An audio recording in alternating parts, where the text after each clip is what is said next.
Alright, with practice and mental preparation, this tutorial will teach you how to do a back handspring.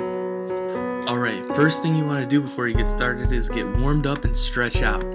This is a stretch I really like for that back handspring and is beneficial also for people who can't do the bridge stretch, which I'll demonstrate in a moment.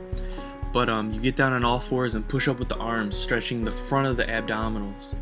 Also remember to stretch out opposite muscle groups, so stretch out your back as well. And then loosen up the wrists and any other major muscle groups you feel that are tight or that you feel that you're going to put impact on. So I like the wrists, the legs, and then do the opposite muscle groups as well. Alright, now I'm going to demonstrate for you the bridge stretch. You do not need this to get back handsprings, but it definitely will give you some security and provide you with greater range of motion and flexibility.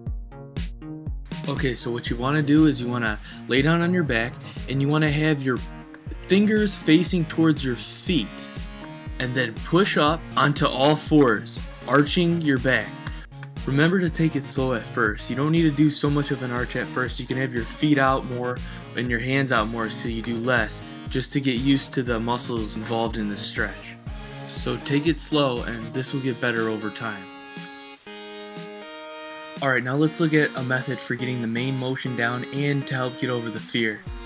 Basically, you want to squat down like so, pick a side that you feel comfortable going to, make sure your fingers are facing towards your feet just as they were in the bridge stretch, and then push off with your feet, arch your back, and pull yourself over, almost like a crappy sideways, almost like a cartwheel basically.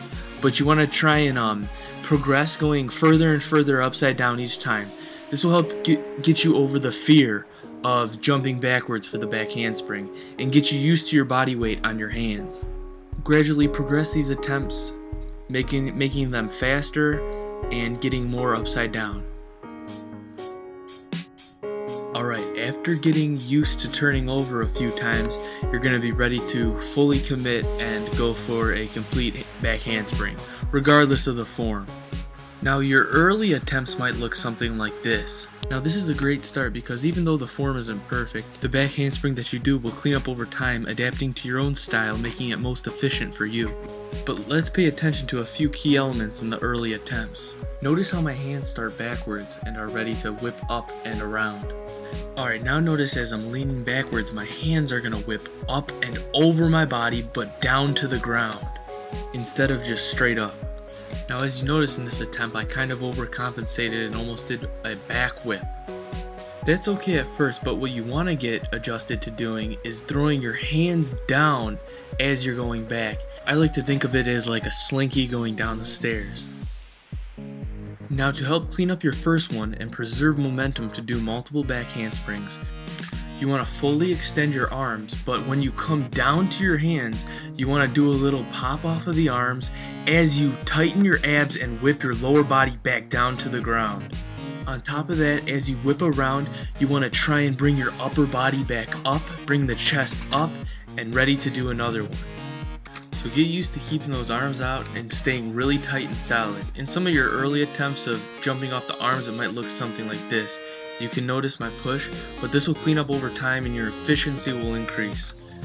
Now for doing multiple and doing them off of a round off is very similar.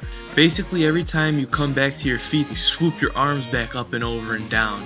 And then off of a round off, you'll notice my hands immediately going back up and around from the ground. You'll notice how I look at the ground as I'm coming around.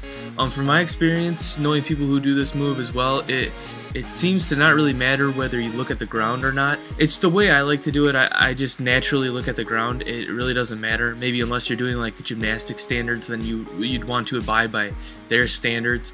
But for me, this is just how I do it, so I don't have a problem with that. But you can keep your head straight if you would like, basically straight with your upper body rather than looking at the ground as you come around. Alright everybody, I hope this tutorial really helped you guys out. Now remember to keep it safe, warm up, stretch out, take your time, and you guys will get this. And don't forget to subscribe to Pygmy123. Thanks a lot. Peace.